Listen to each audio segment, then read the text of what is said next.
சாயங்காலம் எல்லா கடைக்கு பாரு பிரியாணி. இந்த சைடு வந்து நான் எடுத்து கட்டுறேன். நீங்கள் எவ்வளோ பக்கமாக எடுத்து கட்டுறேன். மொத்தம் 9 பேர் எடுத்து கட்டுறாங்க. பொழுது போயிடுச்சு. காலையில் தான் வந்து வாக்கியது பொதுவாக மட்டும் எடுத்துக்கிட்டு காலையில் தான் வந்து எடுத்து கட்டிடுச்சு. மொத்தம் 2 ஏக்கரா, இது ஒரு ஏக்கரா, இன்னொரு 1 ஏக்கரா இருக்குது. நாளைக்கு வந்து 2 ஏக்கராவும் பார்க்கணும். அவ்வளோ பக்கமாக எடுத்து கட்டுறாங்க.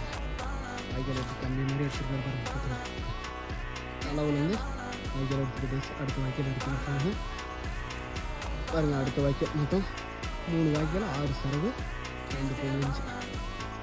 காலையில் பாரு பிடிச்சி எனக்கு வாய்க்கால் எடுத்தோம். இப்போ வந்து பாக்கெட் எடுக்கிறோங்க. நாங்கள் 3 பேர், நானே இங்கே இருக்காங்க, பெருமாள் நாங்கள் 3 பேர், மாமா எங்கள் சித்தம்மார் 2 பேர், நீங்கள் 4 பேரும் ஒரு சரகு மொத்தம் பிடிச்சிட்டு போயிட்டே இருந்துவார். காலையில் இப்படித்தான்